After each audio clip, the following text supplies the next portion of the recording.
Quarta-feira, dia 10 de dezembro de 2025, mais uma reunião do Copom e o que você não vai ver no noticiário, você vê aqui. Bom, o Copom decidiu manter a taxa de juros Selic em 15%. E deu uma série de justificativas, como sempre, a questão das expectativas e um certo pessimismo em relação ao mercado externo foi o que deu o tom da ata do Copom dessa última reunião de 2025. Entretanto, da ata não, porque a ata ainda não foi divulgada, na verdade, do comunicado do Banco Central, né? Alguns analistas de mercado já sinalizaram que o próprio comunicado já veio com um tom diferente, o que, na minha opinião, ainda é muito precipitado para apontar na medida em que o documento mais completo e definitivo para avaliar a postura dessa decisão do Copom é a própria ata, que ainda não foi divulgada, e também a coletiva que o Banco Central sempre costuma fazer quando da divulgação da taxa Selic. Então, isso ainda, mesmo ainda sendo precipitado, é um assunto que deveria ter tomado o noticiário hoje, mas não tomou, por causa das questões relacionadas ao golpe em andamento lá na Câmara, com o excelentíssimo Hugo Mota, presidente da Câmara, impedindo a entrada de jornalistas e também fazendo uma votação quase secreta na madrugada, forçando as discussões e apressando a aprovação como barganha de que seria uma anistia, né, aos condenados de 8 de janeiro, travestida de uma alteração na dosimetria das penas. Então, essa pauta da Câmara acabou sequestrando, pelo absurdo que foi, né? Acabou sequestrando todo o noticiário político, mas também na quarta-feira, isso foi na terça, na quarta-feira, dia 10, que foi ontem, eu tô gravando esse vídeo aqui na quinta, então na quarta-feira houve também a decisão do Copom, que ficou perdeu o protagonismo durante o dia, né, por causa dessas questões relacionadas ao absurdo que foi essa sessão da Câmara, forçando aí a dosimetria menor para as penalidades, principalmente relacionadas ao 8 de janeiro e a questões políticas. Mas, como o nosso assunto é economia, vamos voltar aqui direto para a taxa Selic. Eu vou destacar, eu fiz uns destaques aqui do comunicado do Copom, lembrando que ainda não é a ata. Quando a ata sair eu trago aqui também, mas ainda não é a ata.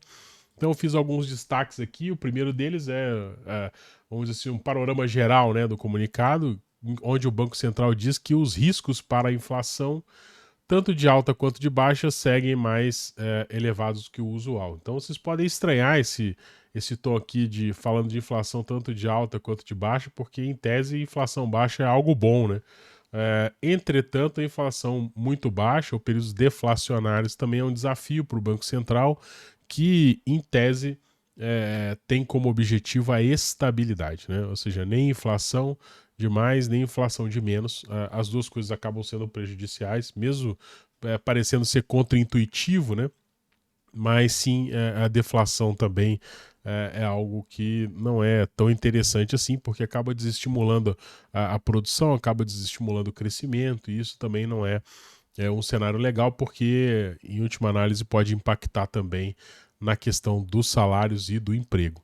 Então, mas aqui ele traz aqui essa questão tanto na alta quanto na baixa como sendo riscos para a inflação, né?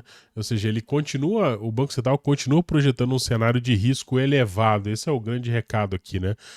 Mesmo a nossa economia dando sinais relativamente robustos de solidez e como eu vou dizer isso, além de solidez de estabilidade, mesmo com toda a turbulência mundial, o Brasil, especificamente na parte econômica, tem se saído muito bem, ou seja, a gente não tem sentido grandes choques, e uma das maiores provas disso é que, apesar desse cenário de grande incerteza externa, internamente nós tivemos a falência de um banco, que foi o Banco Master, decretado pelo Banco Central, e isso praticamente não surtiu nenhum efeito em nenhum indicador econômico ou de mercado, o que é mais surpreendente, né? Então, o Banco Master já estava mais do que precificado, ou seja, todo mundo sabia o que estava vindo por aí. Isso explica porque não teve nenhuma reação. Mas isso para confirmar a robustez do cenário econômico brasileiro, uma quebra de banco não foi capaz de desestabilizar nem o mercado, nem a economia de forma substantiva. E aí, se vocês quiserem um panorama engraçado, a possível, ou na verdade o lançamento da candidatura do Flávio Bolsonaro acabou sendo ainda tendo um impacto na economia muito maior do que a própria quebra de um banco, né? Ou seja, o risco aí dos Bolsonaro realmente estão apavorando os mercados, o que é um contrassenso, considerando que essa turma sempre se disse pró-mercado. Mas a grande verdade é que nós sabemos que eles são pró eles mesmos, né? Enfim, cenário político à parte, a gente segue aqui dizendo que sim, o dólar teve um repique agora, com essa incerteza aí relacionada à candidatura dos Bolsonaro aí, do Flávio Bolsonaro, e isso mexeu um pouquinho, mesmo assim também não foi grande o impacto. Possivelmente esse pânico vai reduzir e o dólar vai voltar ao seu índice aí em torno de 5,20, que era o que nós estávamos vendo no final, antes dessa confusão aí. Aqui eu fiz um negócio interessante, porque o Banco Central colocou a taxa de juros em 15% lá em junho de 2025, né? Então, ou seja, lá em junho de 2025,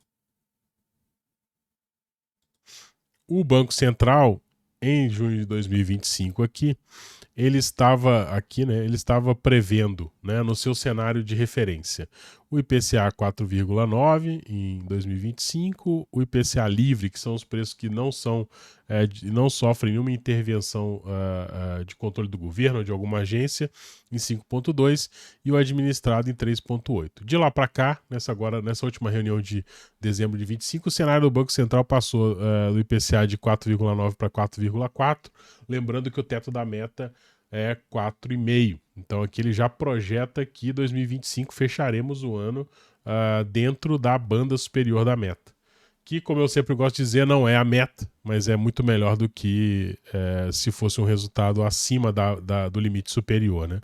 Então isso aqui ele já previu queda, o IPCA livre também ele previu queda agora em dezembro, e o que é mais surpreendente, ele está prevendo um reajuste dos preços administrados, que são aqueles energia, transporte, gás, uma série de preços que são, de certa forma, administrados pelo governo, ou seja, que tem regras, seja de concessão, seja de reajuste, por exemplo, planos de saúde, por exemplo, caem aqui nesses preços administrados. E aqui o Banco Central teve uma reversão, né, de cenário, ou seja, ele estava projetando uma inflação de 3,8 e, surpreendentemente, isso subiu para 5,3.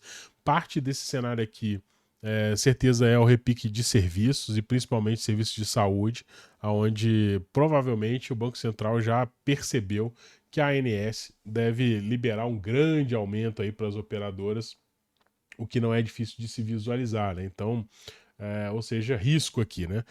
Dessa inflação de serviços, vamos ficar de olho. Mas interessante que já o cenário do Banco Central para 2026, e no comunicado ele já diz que está enxergando, inclusive, está trabalhando com o cenário de 2027, mas enfim, considerando aqui 2026, que é o que a gente tem como base para comparar na última ata lá de junho, que foi quando os juros chegaram em 15%, tá? E estão mantidos até hoje, de junho até hoje. Então aqui ele estava prevendo em junho IPCA de 3,6 para 2026, ou seja, para o ano que vem, e agora 3,2, ou seja, abaixo da meta já, né?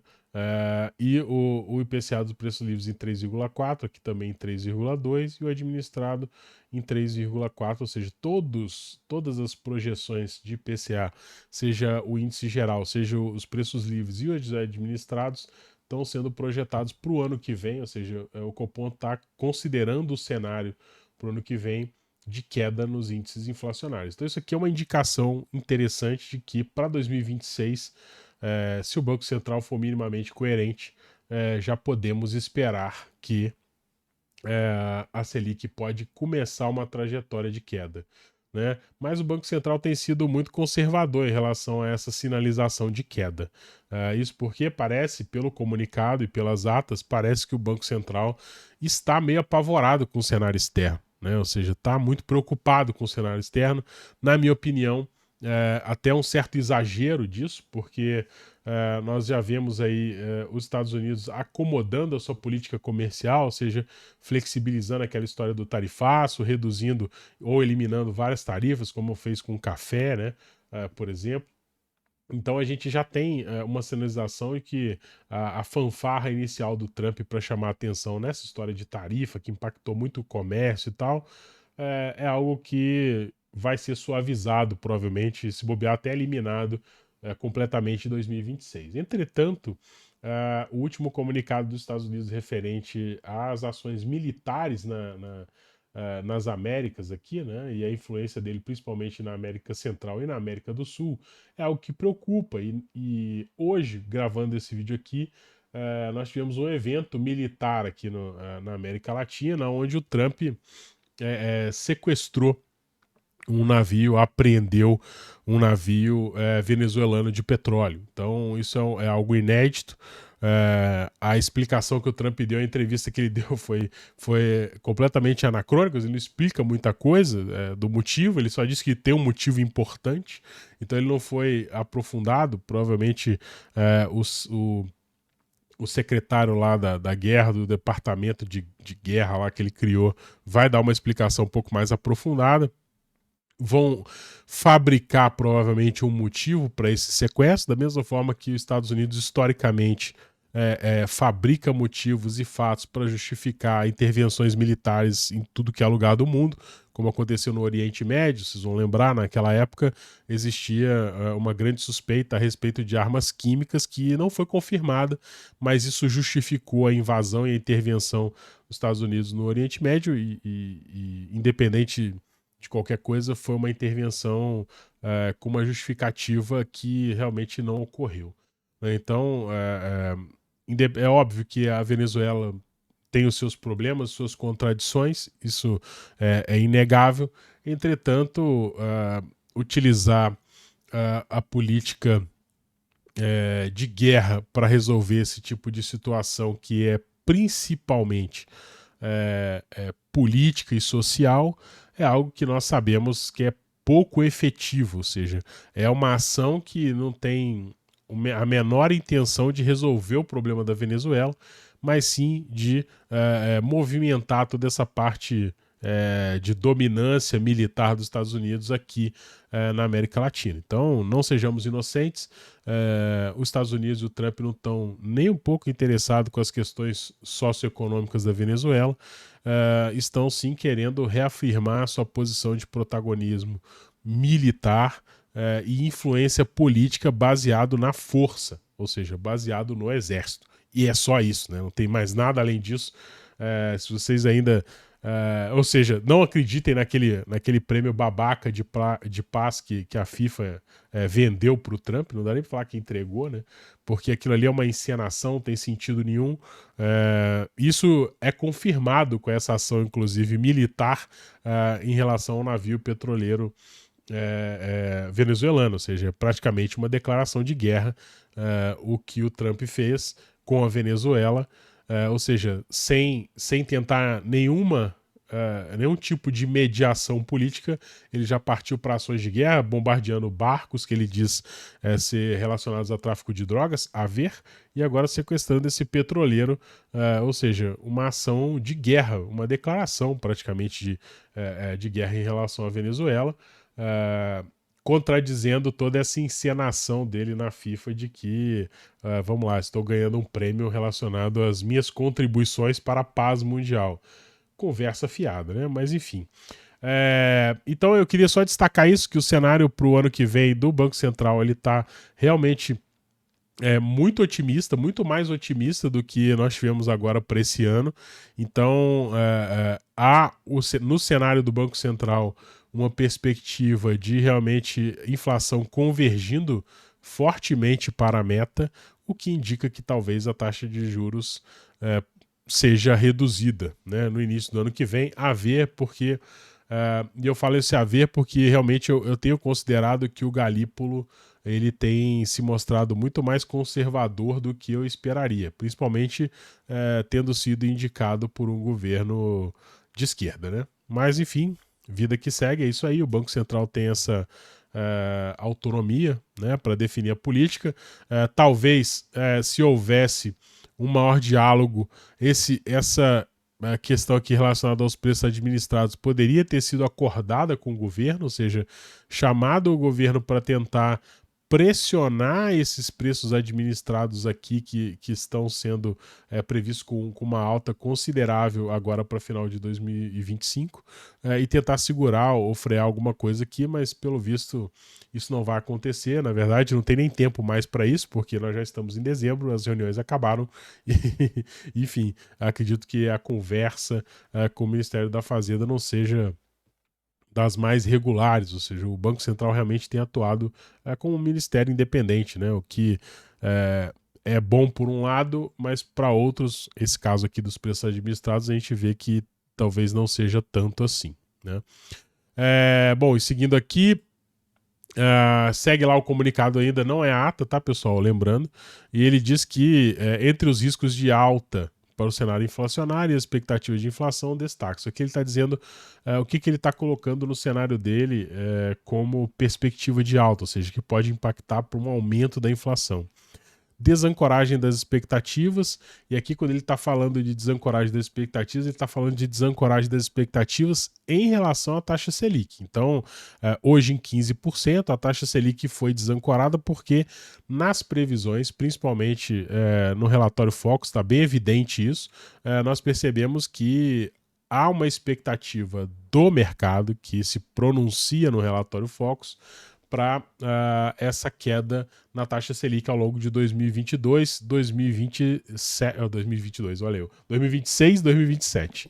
Eu vou mostrar daqui a pouco também essa perspectiva. Segundo ponto, né, maior resiliência na inflação de serviços, e aqui é aquela questão dos preços administrados, principalmente serviços de saúde aqui, com possibilidade de um grande impacto aí, que vamos lembrar, existe um impacto não só para as famílias que custeiam os planos de saúde, mas também o impacto aqui para as empresas que possuem como benefício, ou seja, até a maior parte do mercado de saúde hoje são de empresas que concedem o benefício de plano de saúde aos seus colaboradores. E com esse aumento, sim, isso pode ter um reflexo na precificação dos serviços, né? A precificação dos produtos, inclusive, né? Uma conjunção aqui é aquela história de comunicado, né? O assessor de comunicação do Banco Central aqui não ajuda muito a gente, então nesse ponto, terceiro ponto aqui, a gente realmente vai ter que esperar a ata para entender melhor, porque ele coloca uma conjunção de políticas econômicas interna e externa que tem impacto inflacionário maior que o esperado. Aqui ele pode ser qualquer coisa aqui, né? Ou seja, aqui ele deixou tá parecendo a Dilma, né? Vamos deixar a meta aberta e quando a gente passar a meta, a gente dobra a meta. Qualquer coisa pode acontecer aqui, pode se enquadrar nesse comunicado para justificar uma possível manutenção da taxa de juros em 15% e não a queda dela. Ou seja, aqui o Banco Central está dizendo que qualquer coisa, respiro que a gente entender e que nos deixar desconfortável na próxima reunião, a gente pode optar por manter a taxa de juros em relação a isso. Então, enfim, aqui realmente não tem nem o que comentar aqui nesse ponto, que essa terceira linha aqui realmente tá muito, muito ampla, ou seja, qualquer coisa pode enquadrar aqui. Então, é preciso esperar a ata para apontar esse termo aqui. Aqui eu sei que tá pequeno para vocês aí, se vocês estiverem vendo no formato vertical, eu convido vocês a irem lá para aquela rede onde os vídeos estão na horizontal para olhar. Mas aqui eu trouxe só para para vocês verem em relação à desancoragem das expectativas, e daqui a pouco eu vou mostrar o gráfico também, vai ficar melhor. Mas aqui a gente tem a Selic, né?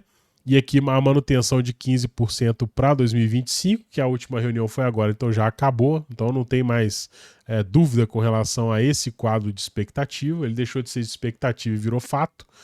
E para 2026 a gente já projeta aqui final de 26 uma taxa de juros a 12,25, a projeção a 4 semanas, há uma semana a 12, e agora de novo voltando para 12,25, uma leve alta aqui nas expectativas, mas considerando que estamos em 15%, 12,25 me parece uma projeção até agressiva em relação à queda, né?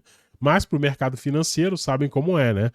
Se eles colocam aqui que a expectativa deles é essa, eles se posicionam para que isso aconteça, isso vira praticamente uma profecia autorrealizável, ou seja, o mercado se posiciona para isso, pressiona o Banco Central a se movimentar nessa direção, porque é isso que o mercado espera portanto, ou seja, fica aquela história, né? O Banco Central é independente. Não é independente não, tem autonomia, mas a autonomia do Banco Central, infelizmente, tem sido muito limitada aos desejos e soluços do mercado. E isso a gente vê claramente no relatório Focus. Então, para 2027, projetando aqui a taxa Selic em 10,5 e para 28 em 10, chegando até a 9,5 agora na última semana. Ou seja, isso aqui, pessoal, é jabuticaba total, tá? É assim, é estranho. Por que é estranho? Porque nós já vimos aí que o Banco Central tem dito que as expectativas de instabilidade, né, em relação ao mercado internacional, internamente, elas permanecem. Entretanto, parece que a partir do ano que vem, o Banco Central acredita que tudo vai se resolver, seja internamente, seja externamente. Ou seja, existe aqui, e isso é muito comum também nas projeções do Focus, e é bom a gente destacar isso aqui, que existe sempre no início de ano existe um excesso de otimismo, né? Ou seja, ninguém está ligando muito para o número aqui. Todo mundo sabe que as projeções não vão ser essas, ou seja, que eles vão errar, né? Então, é muito confortável fazer projeção para janeiro, né? E aqui a gente tem que mirar não no número, mas no que o número mostra para a gente. Então, a Selic aqui em 2026, sendo projetada a 12,25, ela sinaliza para a gente que o mercado espera que a Selic caia. Só isso. Agora, que o mercado espera que realmente seja 12,25, isso aí eu duvido muito, porque na minha cabeça é um excesso de otimismo que só se justifica pelas promessas de ano novo. Não existe nenhuma outra sinalização de que para 2026 tanto otimismo assim seja relevante dentro do horizonte internacional e interno. Então, todas aquelas questões relacionadas à dívida pública, isso tudo vai sumindo aqui, né? Ou seja, vocês percebem que esse excesso de pessimismo em relação ao país, ele acaba sumindo aqui. E a mesma coisa também em outra variável, saindo um pouco da Selic, mas quando olhamos para o PIB, também é sempre a mesma história, né? Ou seja, já se projeta aqui um PIB maior aqui hoje para o ano que vem, para o final do ano que vem, do que nós tínhamos há uma semana e há 4 semanas, ou seja, um mês atrás. Então, é excesso de otimismo de final do ano. Talvez, se você aí não tiver nada para fazer e quiser coletar essas estatísticas do Focus ao longo dos últimos anos, talvez você consiga encontrar um efeito de excesso de otimismo aqui, que é vamos dizer assim, uma variável comportamental, né, expressa aqui nas previsões de ano novo, principalmente nesse relatório Focus de dezembro, né, ou seja, nessas semanas de dezembro, ou seja, um excesso de otimismo, obviamente não havendo nada grave no horizonte, mas sim um excesso de otimismo sempre em relação ao início do ano, tá? Eu vou passar o gráfico aqui, ó, da Selic. Então aqui cada linha dessa é um ano diferente dentro do relatório Focus. Então aqui a gente tem 2025, a Selic lá para cima, 15% praticamente estável na média, tirando alguns rebeldes aqui nesse mês que insistiram em, de repente, colocar uma queda. Já para 2026 a gente tem um tombo aqui gigante, ó. Essa distância aqui saindo de 15 para 12, como nós vimos lá no relatório. E para 2027 e 2028, mais alguns tombinhos, né? Um tombo grande aqui para 2027, que eu atribuo isso, repito, a um excesso de otimismo. E para 2028, ou seja, quanto mais longe no horizonte, mais difícil de prever, o pessoal acaba sendo um pouquinho mais conservador também, uma queda, mas ainda assim prevendo queda, né? Ou seja, para baixo de. Para cravando 10 aqui, né, durante todo o ano de 28, e essa reta aqui, essa estabilidade mostra como que a galera acaba convergindo dentro dos números, né, ou seja, acabam deixando as projeções estáveis aqui. Quanto mais longe está o horizonte, mais reto tende a ser as projeções. Isso aqui esse movimento aqui é um respiro, tá, pessoal? Aí de novo o excesso de otimismo aqui, talvez. Enfim, não dá para inferir, né? Não dá para a gente chutar. Mas enfim, para vocês entenderem que a gente sai dessa linha azul aqui em 2025, encerrando o ano agora, para essa linha vermelha no ano que vem, para essa amarela e para essa preta aqui. Ou seja, o mercado está projetando uma queda substancial de 5 pontos na Selic para os próximos anos. Então é hora de você começar a tirar os seus projetos de investimento da gaveta, porque se isso aqui se concretizar, é uma bela oportunidade para tomar dinheiro emprestado barato e financiar as operações aí para o futuro, tá? E aí, para os riscos de baixa, ele diz uma eventual desaceleração da atividade econômica doméstica, ou seja, no cenário em que os juros caem, mas ele não é suficiente para estimular a atividade, ou seja, estimular o consumo e o investimento, que é o que se espera nesse cenário de queda de juros. Ou seja, tendo um impacto para a deflação aqui, né? O segundo ponto, uma desaceleração global mais pronunciada, e aqui principalmente impacto de balança comercial, comércio exterior, que também pode gerar um impacto de baixa de preço na medida em que há uma redução das exportações e principalmente o Brasil, que tem o agro tem um peso muito grande, e essa desaceleração pode impactar para que haja uma maior disponibilidade de produto aqui, com consequente queda de preço por causa desse excesso ou talvez de um pequeno excesso de oferta, né? Uma desaceleração global mais pronunciada, isso é o que eu falei agora, né? Eu já estou ficando louco aqui. E uma redução de preços das commodities, que também é algo que impacta desestimulando os produtores a exportar e estimulando o mercado interno, com consequente também impacto para queda na inflação. E aí eu digo que é bom destacar isso também, que a queda da inflação, uma deflação ou uma queda de preço, ela também não é interessante. Ou seja, a meta do Banco Central é sempre a estabilidade. O melhor para a economia sempre é estabilidade. Grandes mudanças para mais ou para menos são ruins. Primeiro porque todo mundo deseja e espera a estabilidade. Segundo, nesse caso da inflação, por exemplo, uma inflação baixa, ela também tem um impacto grande porque desestimula investimento. Óbvio que melhora o consumo, né? Mas também acaba estimulando uma redução de salário e aumento de desemprego. Ou seja, na medida que a inflação ela vem caindo, os produtores podem começar, ou as empresas, as indústrias, os prestadores de serviços podem começar a ter os seus preços estabilizados ou em declínio, e há um desinteresse, né, de investimento nesse cenário, ou seja, há um desinteresse. E aí lembrem que eu falei que a taxa de juros está caindo, então aqui o Banco Central menciona que nesse desinteresse por investimento existe um impacto, ou seja, isso reflete na taxa de juros também. O esforço na política monetária acaba sendo não compensado. Mas, e também, eu não sei, deixa eu ver se eu acho que eu tenho mais um slide aqui, ou esse foi o último. Deixa eu ver, peraí. Esse foi o último. Então deixa eu voltar para minha câmera aqui, full. Para dizer o seguinte, que essas expectativas, e é interessante vocês perceberem na comunicação do Banco Central que há um apelo grande para a expectativa, e é tudo uma grande projeção, uma grande especulação a respeito do cenário, especulação, entre aspas, até no bom sentido, em relação às variáveis e ao cenário econômico dos próximos anos. Mas é importante também percebermos que para além dessas questões que são pontuadas nos modelos do Banco Central, nós também temos os interesses como eu já disse, do mercado financeiro, que também movimentam esse mercado de expectativa e acabam interferindo na política monetária. Então, é interessante percebermos que quando falamos de independência do Banco Central, isso também é meio relativo, porque o Banco Central também acaba evoluindo e acaba decidindo e conduzindo a sua política monetária também ancorado no que o mercado está esperando.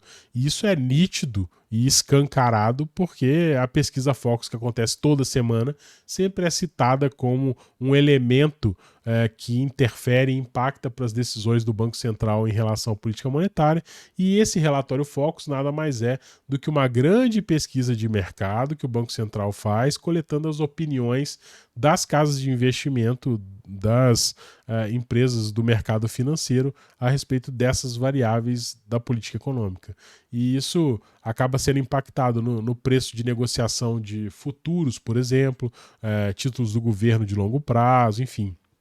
Tudo acaba sendo impactado aí. Então, é importante a gente ter uma visão crítica aqui de como as coisas funcionam no Banco Central, via essas reuniões do Copom, mas também é importante percebermos que o mercado financeiro tem um grande peso na definição da política monetária hoje. E isso, em última análise, talvez não seja a melhor política, né? Porque sabemos que o mercado financeiro, e não poderia ser diferente, né? Não é uma crítica à essência do mercado financeiro aqui, mas os objetivos do mercado financeiro não necessariamente se alinham com os objetivos de desenvolvimento social brasileiro. Então, nesse sentido, quando eles prezam e preservam o seu próprio interesse, não necessariamente eles vão estar agindo para o melhor interesse do país. E aí, como o Banco Central tem a sua autonomia e é ancorado por isso, acaba que o Banco Central também, na definição da sua política monetária, não necessariamente age, ou pelo menos não age plenamente pensando nas condições socioeconômicas do país. Então é importante a gente ter um peso aí, e eu digo isso porque é importante que esse peso seja exercido de forma bem consciente e produtiva pelos ministérios, principalmente da economia e outros ministérios correlatos, de planejamento, desenvolvimento, enfim. Porque somente o Banco Central, na definição de política monetária, não necessariamente vai servir para tirar o país do estado que nós estamos. Ou seja, a gente precisa de algo mais. A gente precisa também de um projeto de país. A gente precisa de um governo que atue e estimule empresários, mercado, na direção de desenvolvimento do país e não apenas na direção do desenvolvimento financeiro, ou seja, que muitas vezes acaba sendo colocado como um instrumento de valorização de poupança, mas não um instrumento de desenvolvimento econômico. Ou seja, é mais que o pessoal costuma chamar pejorativamente também de como é que chama isso? Financiarização, ou seja, é o dinheiro pelo dinheiro, não necessariamente o dinheiro que atua em prol de questões produtivas aí, desenvolvimento do país. Muito bem, então esse foi o Copom. Eu vou ficando por aqui, porque o vídeo já está ficando longo demais. Se você gostou do vídeo, comenta aí, manda essas histórias todas aí que o pessoal costuma dizer para os canais. E eu volto, assim que a ata do Copom sair, eu volto aqui com mais detalhes e aí a gente, talvez nós consigamos entender com mais profundidade qual que é o racional do Banco Central, considerando que há uma sinalização muito proeminente para esse início dessa queda na taxa de juros Selic no Brasil a partir de 2026. Então, com a ata completa, talvez a gente consiga entender um pouco melhor qual que tem sido o racional do Banco Central e se realmente isso está na pauta ou se o comunicado foi só uma peça também de marketing para acalmar os corações das pessoas agora no final do ano. Grande abraço para você, até o próximo vídeo.